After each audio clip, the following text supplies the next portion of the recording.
You say you want love, but tell me honestly, do you really want love, or do you just want to feel chosen? Because there's a massive difference between needing someone and actually loving them. Most people aren't looking for connection, they're starving for validation. Let's call it what it is. You're not chasing love, you're chasing relief. Relief from the loneliness, relief from the feeling that you're not enough on your own. And every time someone gives you a little attention, it feels like a lifeline. But what if that feeling you're addicted to isn't love at all?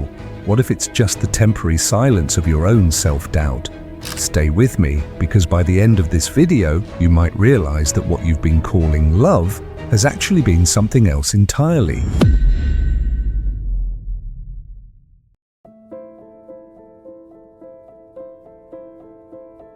You tell yourself you're looking for a deep connection. You say you want intimacy, vulnerability, truth. But slow down, look closer. Are you really searching for someone to share your life with? Or are you just hoping they'll show up and silence the voice in your head that keeps asking, am I enough? That tight ache in your chest when they don't reply. That flood of relief when they finally do. The thrill of a compliment that makes your skin tingle for a moment. That isn't love, it's a chemical fix. A rush. A temporary escape from the weight you carry inside.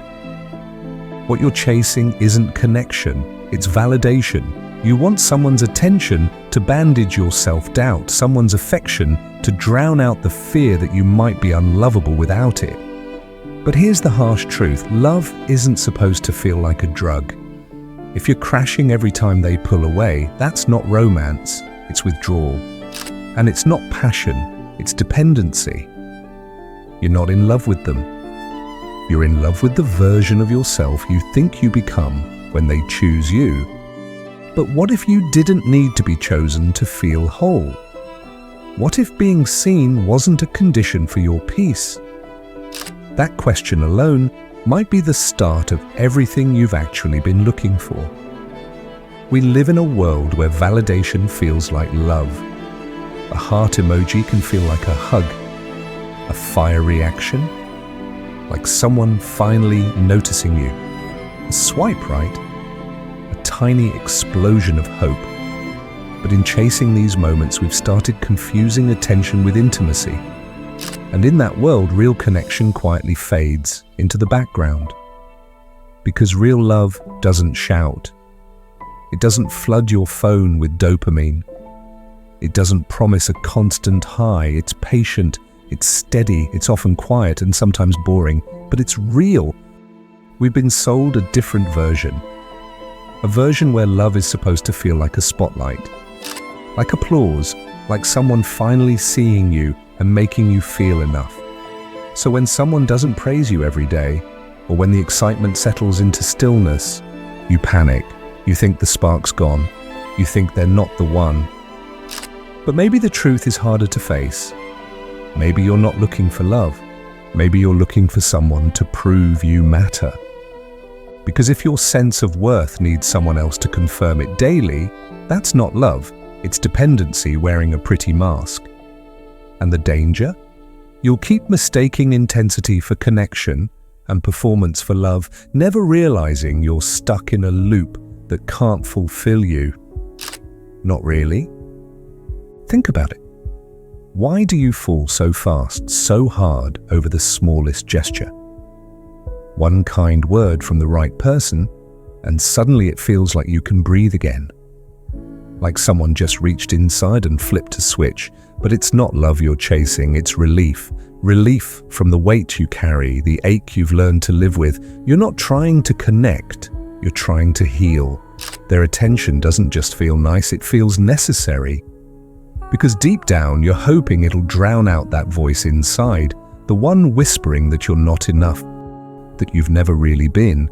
That kind of belief doesn't come from nowhere.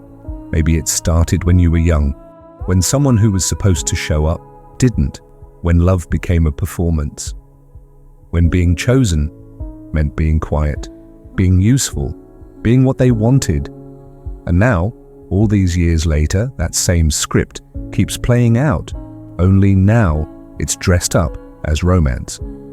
Every compliment feels like redemption. Every spark of interest feels like a second chance at being the kid who finally got picked.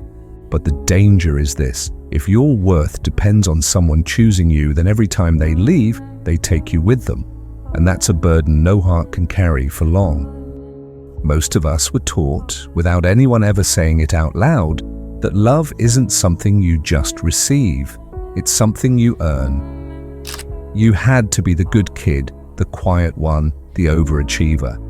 You had to be impressive, well-behaved, needed.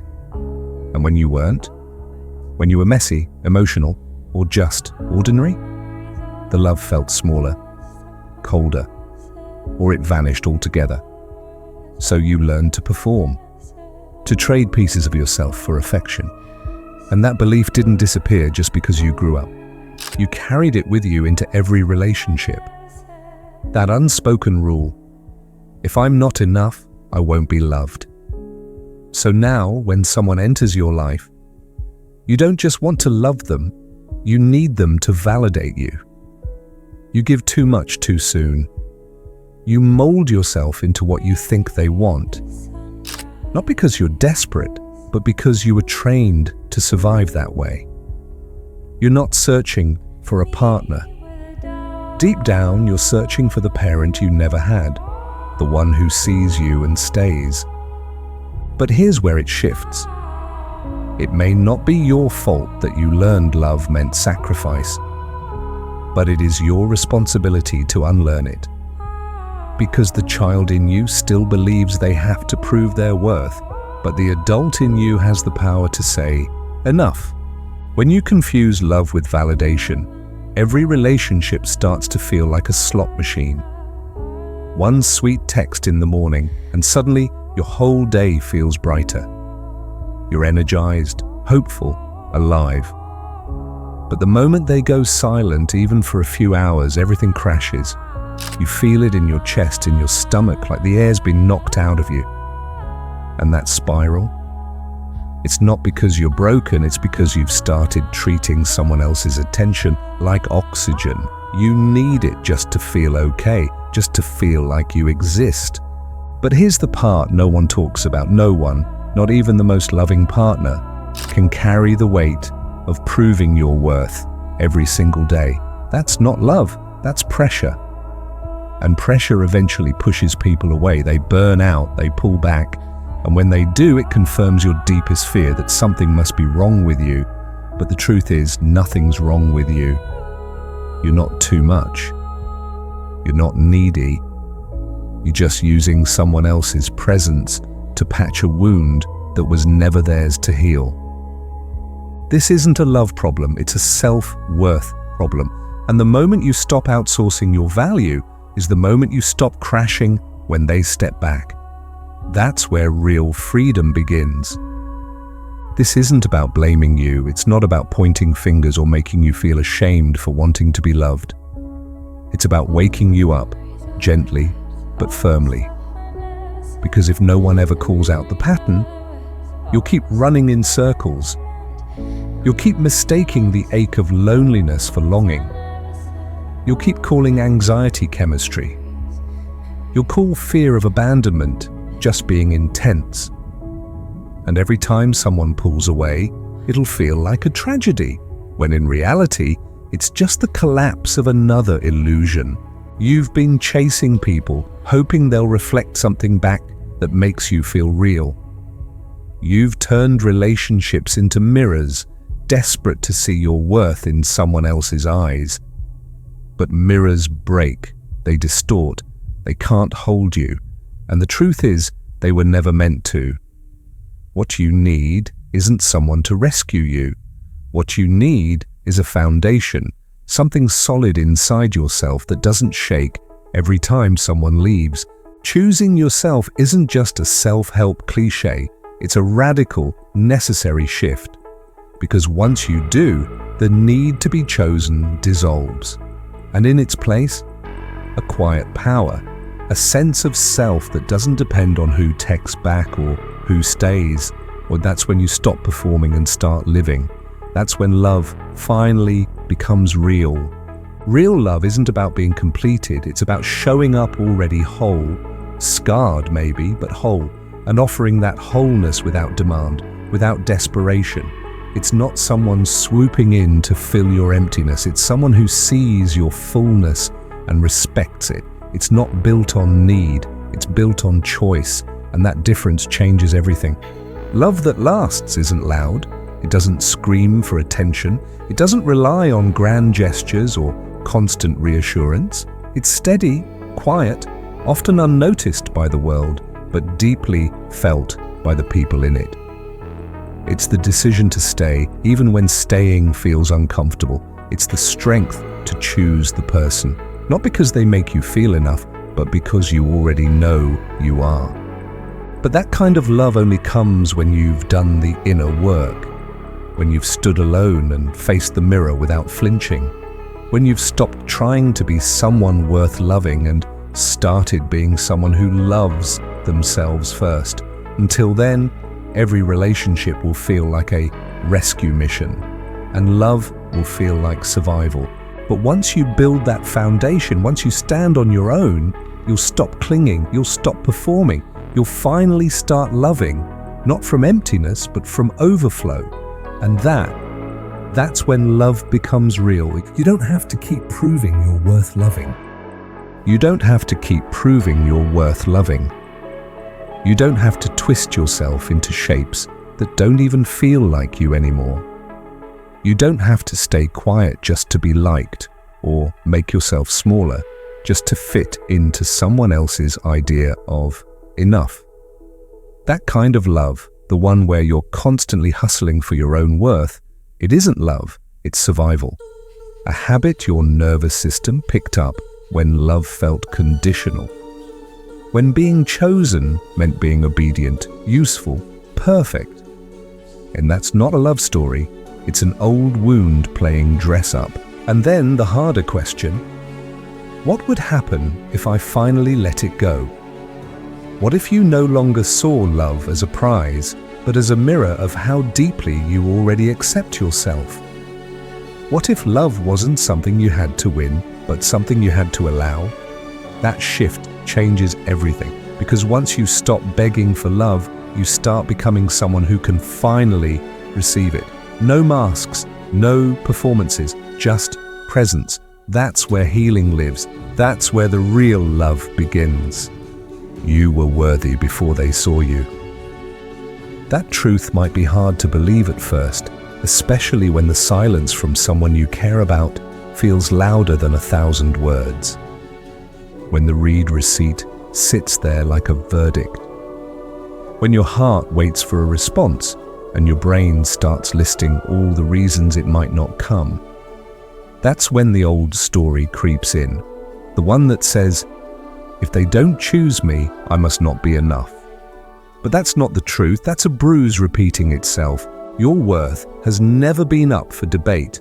Not then, not now, not when you were a child learning to trade your needs for approval, not when you learned to smile while swallowing your voice, and definitely not when you started believing that love must be earned through sacrifice. You are not a performance. You are not a project. You are not a product meant to be picked over. You are a human being, flawed, evolving, valuable. Real love doesn't start when someone finally notices you. It begins when you stop trying to prove you're lovable, when you no longer treat your own existence as something waiting for validation. It's in the moment you drop the performance and simply decide, I'm done auditioning for love that asks me to shrink. That shift, it's not loud, it's not dramatic, but it changes everything. Because the truth is, when you chase people hoping to feel whole, you give them the blueprint to break you. And when they walk away, they don't just leave with their presence. They leave with the parts of you that you gave away, hoping to feel enough. But when you stop needing to be chosen, you stop handing out pieces of yourself just to feel seen. You no longer orbit around someone else's attention, hoping their light makes you glow. Love isn't supposed to feel like constant anxiety. It's not supposed to feel like walking on eggshells or decoding text messages like survival maps. If love feels like you're always one misstep away from being abandoned, that's not love. That's emotional conditioning, often rooted in early wounds that taught you love and pain were the same. You were not put on this earth to convince anyone to stay. You were not meant to lose yourself every time someone pays attention, and you were never supposed to equate being wanted with being worthy. That lie may have protected you once, but it's only harming you now. Let it go. Let the desperation to be chosen unravel. That hunger for approval, that need to be validated by someone else's presence, it fades when you come home to yourself. That's the moment everything shifts, not the end of love, not at all. It's the beginning of the only kind of love that lasts, real, grounded, mutual love. The kind that doesn't demand a performance, doesn't require your silence, and doesn't leave you hollow. The kind of love that finds you, not because you need fixing, but because you've already done the work to see yourself clearly. And the next time someone chooses you, it won't be to complete you. It'll be because you are already complete. You've made it this far, not because you're broken, but because deep down, you're ready. Ready to stop settling, ready to stop begging, ready to start remembering who you've always been. Watch the next video on screen when you're ready to go even deeper. And thank you for being a part of Mosaic Mind.